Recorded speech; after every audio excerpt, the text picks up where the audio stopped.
Señores, a ustedes las gracias por seguir ahí en sintonía con El Sapo en la Sopa. Recordarles que nos pueden seguir a través de nuestras plataformas digitales. Hoy nosotros vamos a hablar de una parte de la boca que es muy importante, tanto para usted como para mí.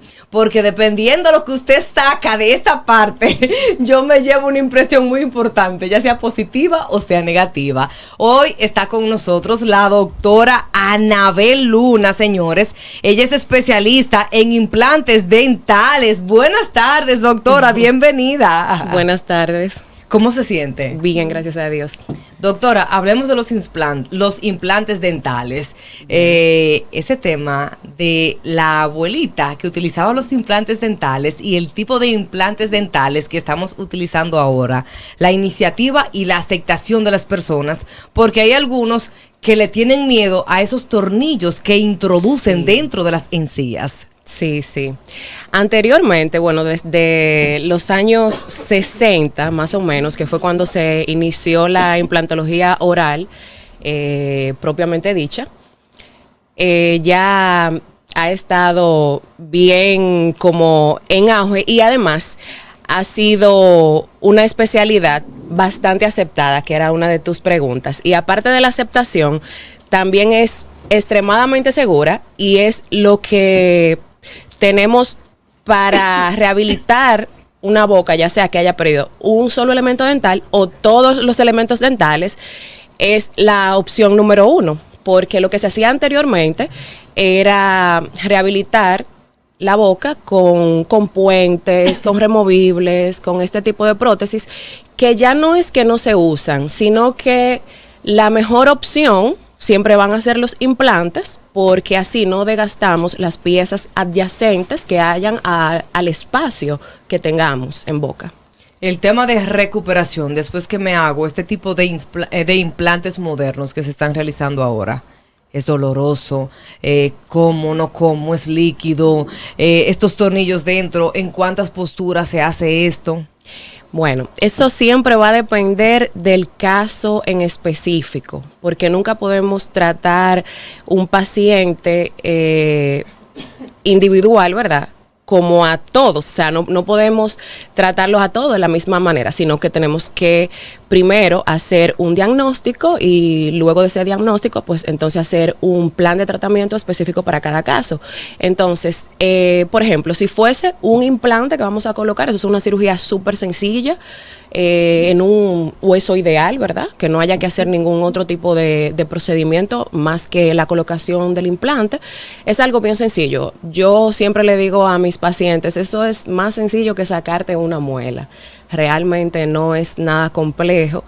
Y la recuperación es bastante inocua, es súper sencilla, no tiene por qué doler porque el paciente va a estar medicado tanto antes como después del procedimiento para poder así asegurar que no va a tener ningún tipo de inconvenientes ni molestias. Doctora, ¿cómo tratan un paciente envejeciente, diabético y que haya que hacerle un implante total en su dentadura?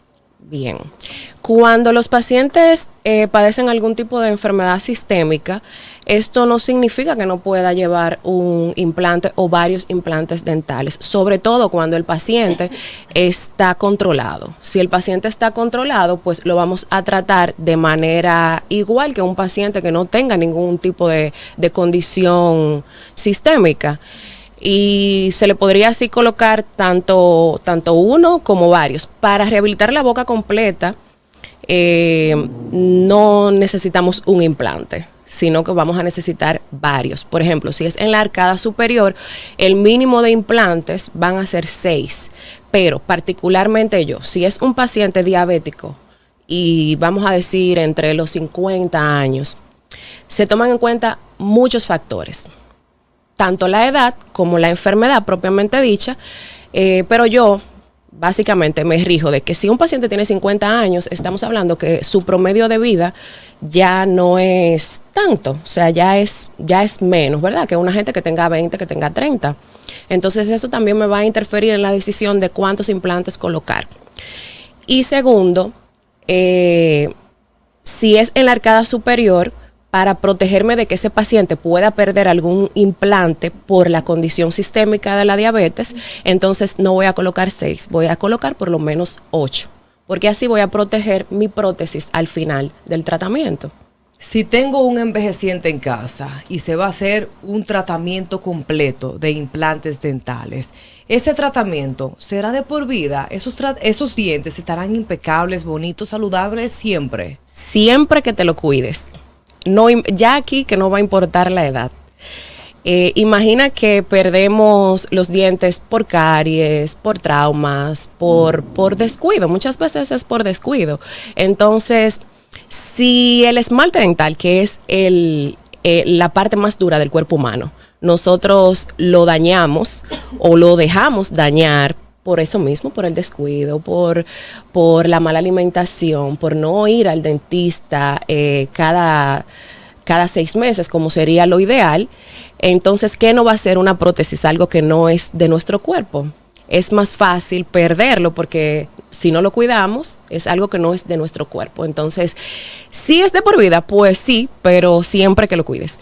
Doctora, y con el tema de fumar, a veces tenemos envejecientes que le hacen un tratamiento completo, le sustituyen todos sus dientes, ahora mismo están hermosos, pero continúan fumando. Si tengo implantes dentales, si fumo y tomo café, ¿se ponen amarillo o quedan del color tradicional que el médico me lo colocó?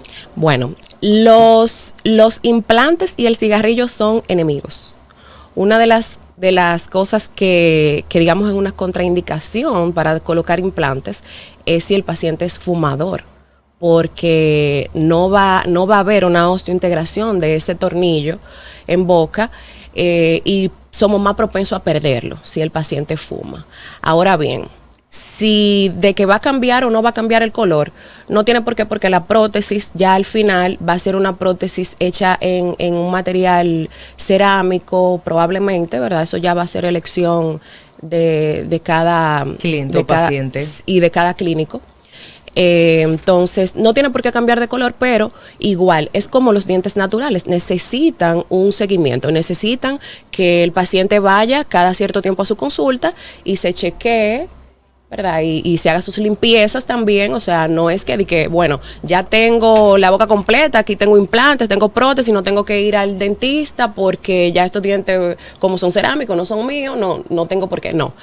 Debes de cuidarlo igual o más. Doctora, usted hacía énfasis con el tema de fumar.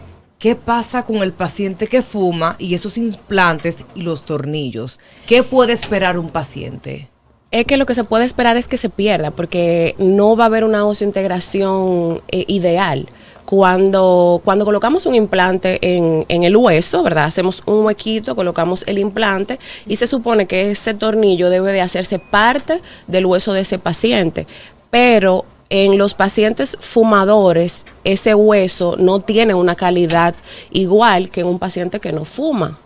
Entonces, eso viene siendo, como te digo, viene siendo una contraindicación. Claro, hay pacientes que solamente fuman, ¿verdad? Y no sufren de nada.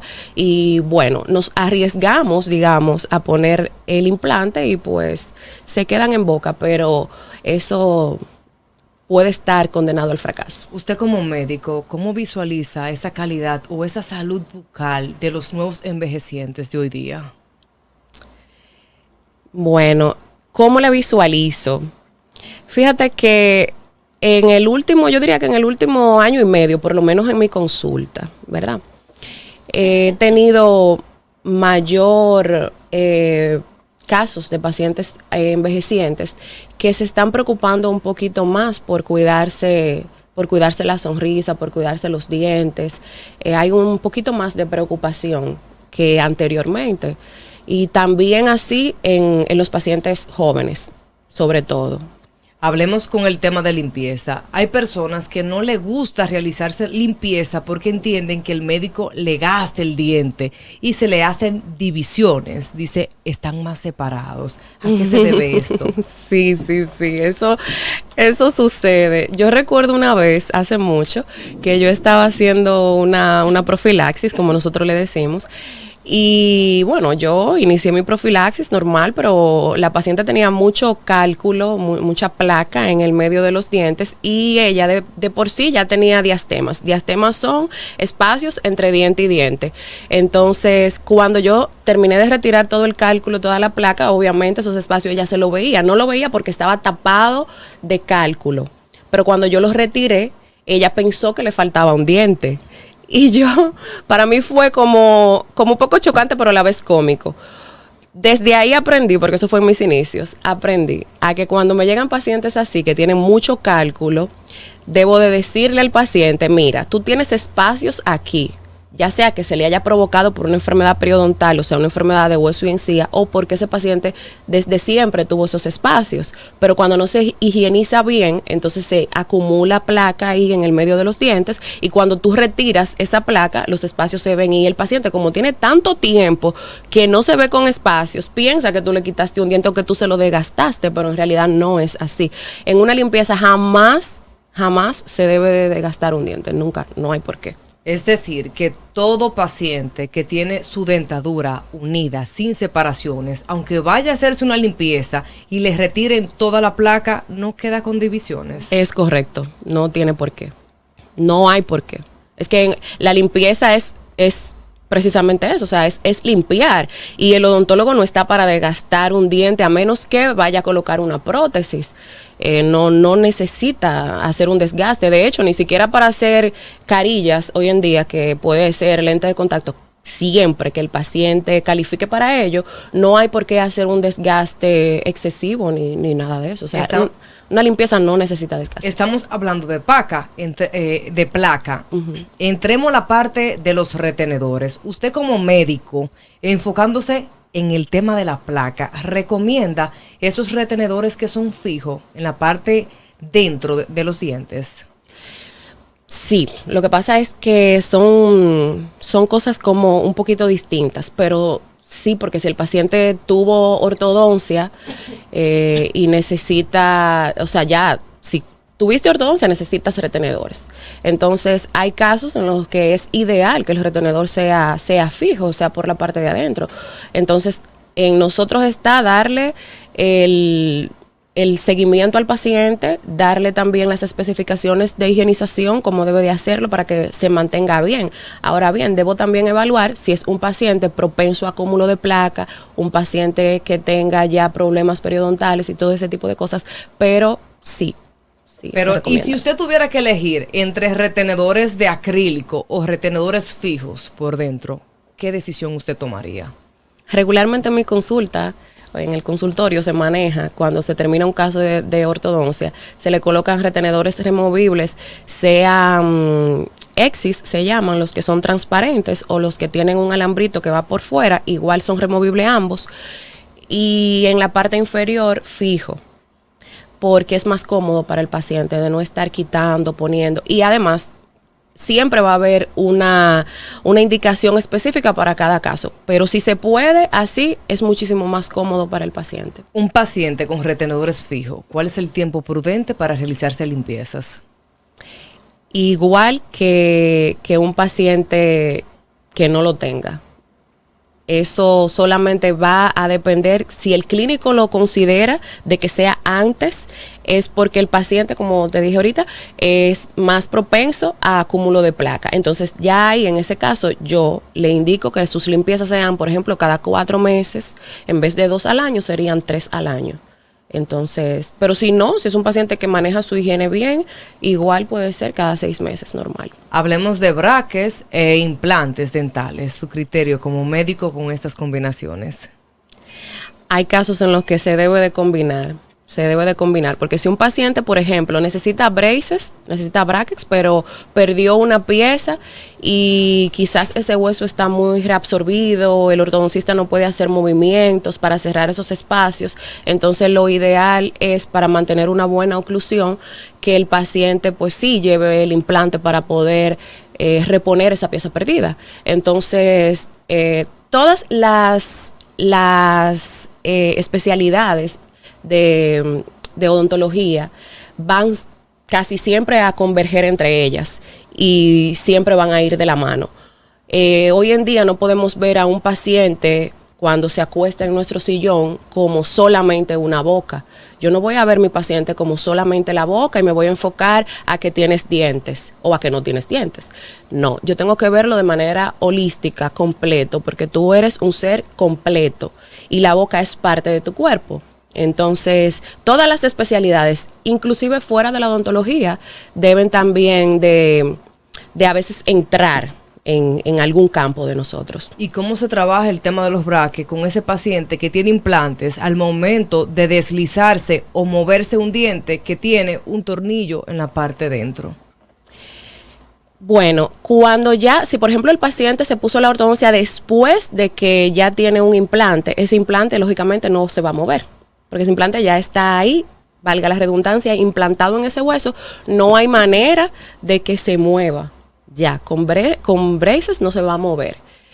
Si es que el paciente necesita ambos tratamientos, ¿verdad? Y se hace el diagnóstico previo a que tenga ninguno de ellos, pues entonces lo ideal sería colocar la ortodoncia primero, hacer los movimientos que se vayan a hacer y luego, posteriormente, ya cuando esté listo, cuando esté apto para los implantes, pues entonces es el momento de colocarlo. Doctora, si un niño hizo cambio de dientes, pero nunca le crecieron, ¿qué tipo de métodos usted implementa? ¿Se colocan implantes? No. Para colocar implantes debe de tener el paciente 18 años por lo menos, porque ya ese hueso debe de estar formado y maduro completamente. Pero en caso de que sean niños que, por ejemplo, a veces tienen anodoncia, anodoncia es la ausencia de la formación de algún elemento dentario, entonces se puede colocar un mantenedor de espacio para que cuando el paciente ya sea un poquito más grande y pueda llevar ortodoncia, ese espacio se mantenga y posteriormente colocar ya la rehabilitación que lleve el niño. Es decir, que un niño que no le haya crecido uno de sus dientes, a pesar de estar interesado antes de los 18 años en colocarse un implante, ¿no se le coloca? No, ya por ejemplo a los 16 más o menos podríamos evaluar. Se hacen algunos estudios para ver que ya a ese paciente no le quede crecimiento y sepamos que no va a haber una remodelación de ese hueso que luego afecte al lugar de donde se coloque ese implante. Entonces ahí sí quizá podría ser. Y si en dado caso ese niño no quiere quedarse con ese espacio vacío estéticamente por fuera porque se ve sin dientes. Se pueden hacer tratamientos estéticos que puedan camuflajear un poco el problema, sí. No, perfecto, doctora. Nosotros hemos llegado a la parte final, donde usted se encuentra ubicada, las redes sociales, todo sobre usted. Excelente. Bueno, mi consultorio está en la calle Juan Bautista Pérez, número 10, Villa Progreso. Eso está detrás de Unión Médica, justamente detrás del Café de la Abuela. No sé si la payola equivalía, pero bueno, está bien, es que yo siempre lo doy como para ubicación. Las redes sociales, asimismo, doctora Anabel Luna, así me encuentran, y el consultorio también, Bioforma Dental Spa. Qué chulo, señores. Hoy es viernes y nosotros hemos llegado a la parte final. Usted pórtese muy bien, no haga desarreglos este fin de semana. Tómelo con calma y ande con precaución. Nosotros nos encontramos el lunes a la misma hora por el mismo canal. Chaito, pues.